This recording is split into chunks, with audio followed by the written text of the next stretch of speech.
Hey there, Sharon Horne-Ellstrom here. Welcome to day 1884. And I am lounging out on the porch today on my travels and creating my videos, just making my content this morning.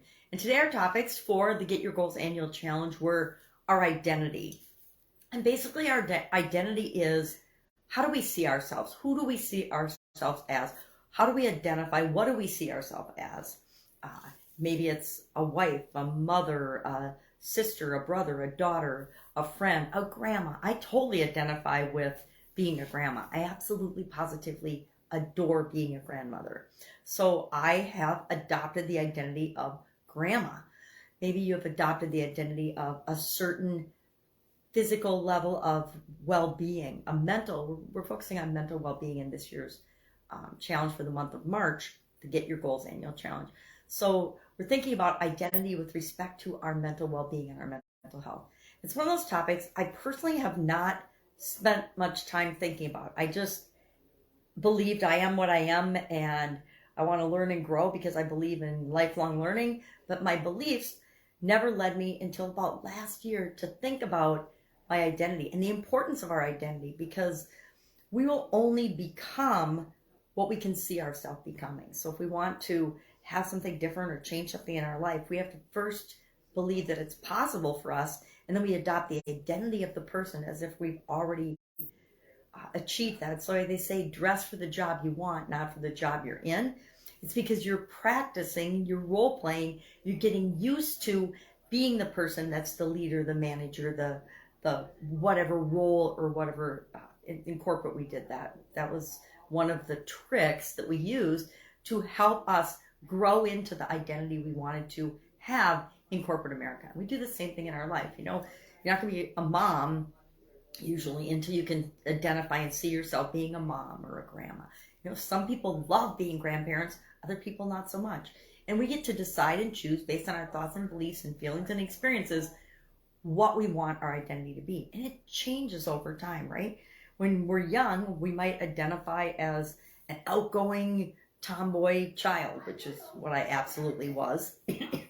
Or we might identify as a girly girl or whatever. We get to decide and label ourselves the way we want.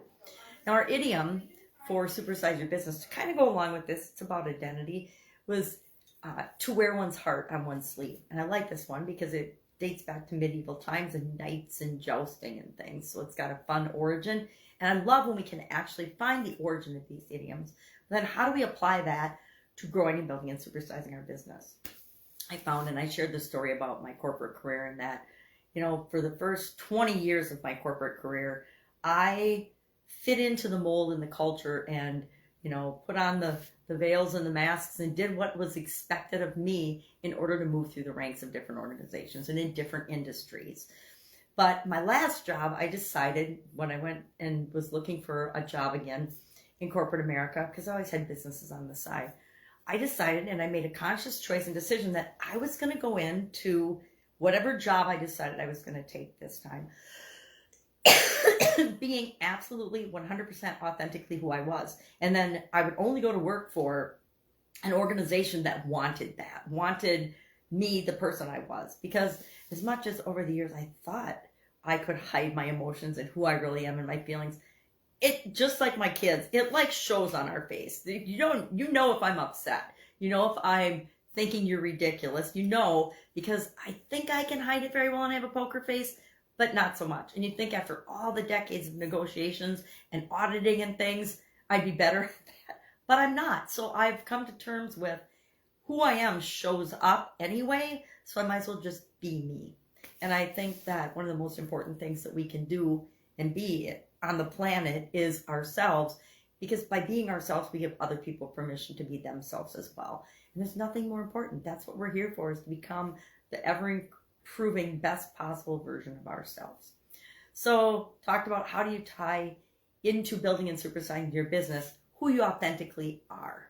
And the truth is, people know if you're not being yourself, if you're not being authentic. People know if you're just trying to sell them something, or if you really care about helping them solve a problem.